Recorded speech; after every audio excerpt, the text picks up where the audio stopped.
स्वागत है stock news में।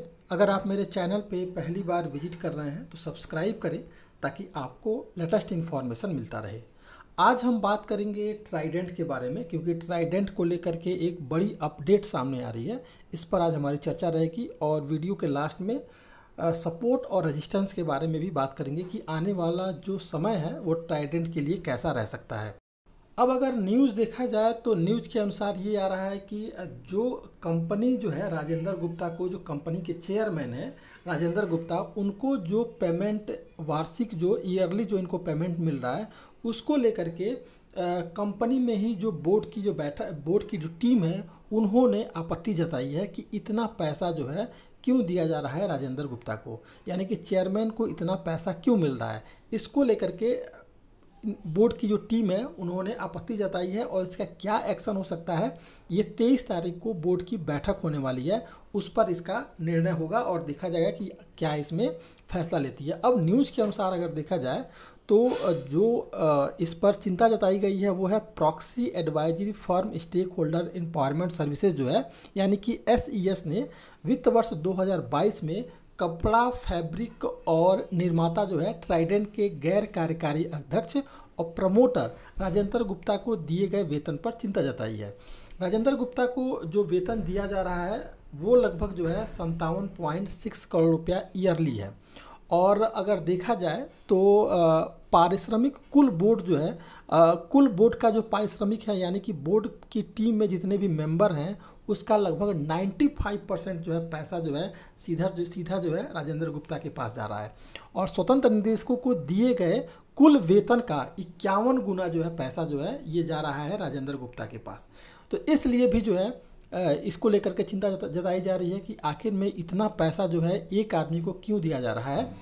23 जुलाई को अगर देखा जाए तो जो न्यूज़ आ रही है इसके अनुसार 23 जुलाई को बोर्ड की बैठक होने वाली है और इस बोर्ड की बैठक में जो है हो सकता है कि फैसला लिया जाएगा। जो रिपोर्ट जारी की गई है उसके अनुसार कि ट्राइडेंट की जो वार्षिक बैठक है वो लगभग 23 जुलाई को बैठक करेगी, जिसमें कि राजेंद्र गुप्ता की निदेशक के रूप में फिर से नियुक्ति और एनुअल वेतन पर शेयरधारकों की मंजूरी ली जाएगी कि क्या राजेंद्र गुप्ता की दोबारा से नियुक्ति की जानी चाहिए या नहीं की जानी चाहिए। अगर नहीं की जाती है तो फिर आपको बड़ा एक्शन जो है स्टॉक में देखने को मिल जाएगा, यानी कि हो सकता है कि इसमें आपको और भी गिरावट देखने को मिल जाए। अगर शेयरधारक मंजूरी नहीं किए तो राजेंद्र गुप्ता की ट्राइडेंट से छुट्टी हो सकती है।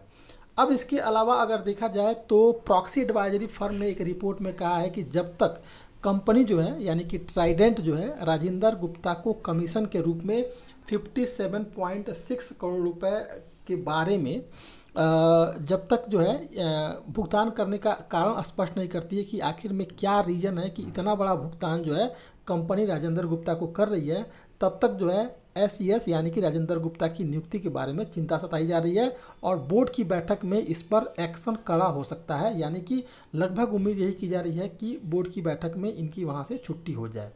ES ने शेयरधारकों को AGM में कंपनी के दोनों प्रस्तावों के खिलाफ जो है वोट देने की सिफारिश की है। यदि गैर कार्यकारी निदेशक को दे वार्षिक पारिश्रमिक और गैर कार्यकारी निदेशक को दिए गए कुल पारिश्रमिक के 50% से अधिक है तो कंपनी को शेयरधारकों की मंजूरी लेनी होती है। और इस समय अगर देखा जाए तो जो ट्राइडेंट के चेयरमैन हैं उनको लगभग 95% से ज़्यादा जो है बोर्ड की जो टीम है उनसे ज़्यादा जो है 95% ज़्यादा जो है इनको दिया जा रहा है, इसलिए एक बार फिर से मुश्किल जो है खड़ी हो सकती है। अब एक बार जो चार्ट है इस पर एनालिसिस करते हैं कि आने वाले ट्रेडिंग सेशन में कैसा रह सकता है ये।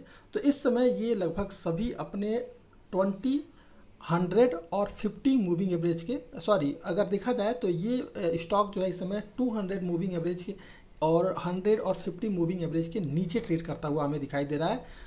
इस समय ये 20 मूविंग एवरेज को सपोर्ट किया हुआ है और आने वाले ट्रेडिंग सेशन में अगर ये स्टॉक 20 मूविंग एवरेज के ऊपर ट्रेड करना शुरू करता है तो ही इसके स्टॉक में आपको तेज़ी दिखाई दे सकती है।